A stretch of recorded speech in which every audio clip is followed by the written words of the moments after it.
नमस्कार मेरे प्यारे मित्रों, आज के वीडियो में हम प्रकाश के वर्ण विक्षेपण की घटना को समझने वाले हैं, जो बहुत ही प्यारा सा टॉपिक है।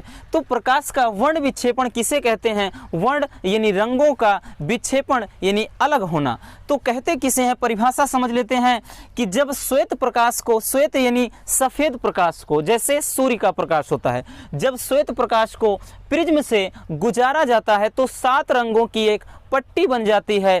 इसी घटना को क्या कहा जाता है? वर्ण विक्षेपण कहा जाता है। इसी घटना को वर्ण विक्षेपण। अब ध्यान देना मेरे भाई कि प्रिज्म क्या होता है। तो प्रिज्म कांच का बना एक पारदर्शी माध्यम होता है जो 2 पृष्ठों से घिरा होता है, और इसके बीच जो कोण बना होता है उसी को प्रिज्म कोण कहा जाता है। तो परिभाषा समझ में आ गई कि जब श्वेत प्रकाश को प्रिज्म से गुजारा जाता है तो उससे 7 रंगों की एक पट्टी बन जा रही है। ये जो पट्टी बन जाती है 7 रंगों की, इसी को कहा जाता है वर्ण विक्षेपण कहा जाता है। क्या कहा जाता है? वर्ण विक्षेपण। अब जैसे यहाँ पे आपने फिगर में यहाँ देख रहे होंगे आप कि श्वेत प्रकाश है, इसे प्रिज्म से गुजारा जा रहा है तो इससे 7 रंगों की एक पट्टी बन रही है। अब यहाँ से इसका जो क्रम होता है दोस्तों, वो आपको ध्यान देना है। ये जो क्रम होता है ये बहुत ज़्यादा एग्जाम में पूछा जाता है। ऑब्जेक्टिव क्वेश्चन में ये ज़रूर यहाँ से पूछा जाता है कि रंगों का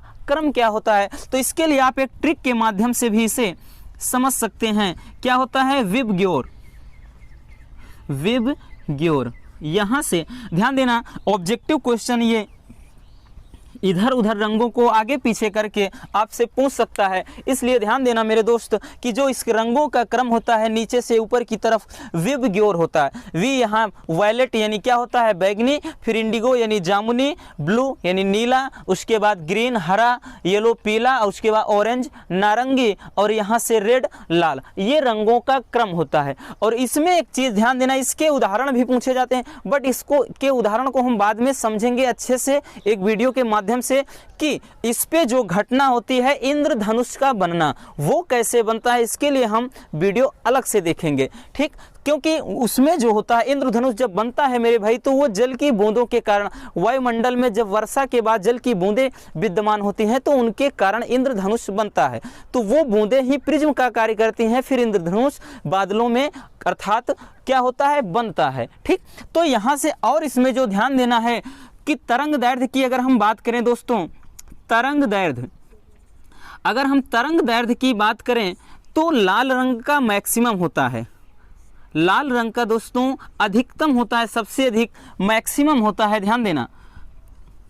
और उसके बाद अगर हम बात करें तो बैगनी रंग का जो होता है, बैगनी रंग का जो तरंग दैर्घ्य होता है वो होता है मिनिमम।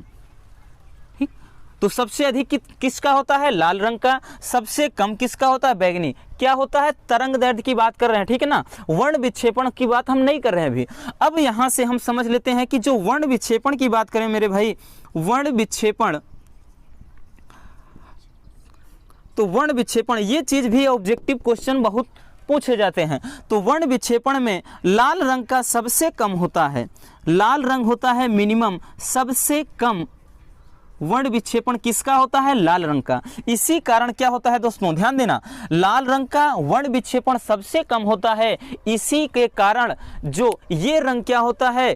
पूरी तरह से फैल नहीं पाता है, पूरी तरह से फैल नहीं पाता, आसपास के क्षेत्रों में ही फैलता है। बट बैगनी रंग की बात करें तो बैगनी रंग का जो होता है वर्ण विक्षेपण, ये क्या होता है? मैक्सिमम होता है।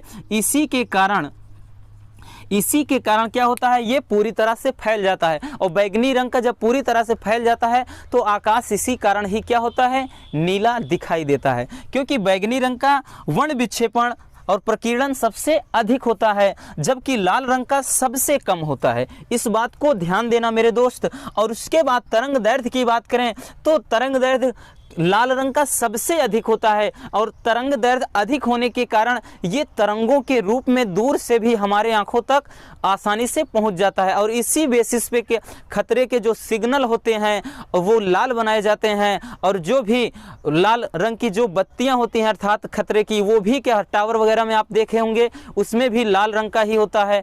और उसके बाद जो गेंद वगैरह है वो भी ज़्यादातर लाल ही बनाई जाती है, क्योंकि सारी वस्तुओं को आप एक साथ रख दीजिए, अलग अलग अलग कलर वाली वस्तुओं को, तो उसमें सबसे पहले आपकी दृष्टि लाल रंग वाली वस्तु पर ही जाएगी। तो इसका यही कारण होता है, ठीक है ना।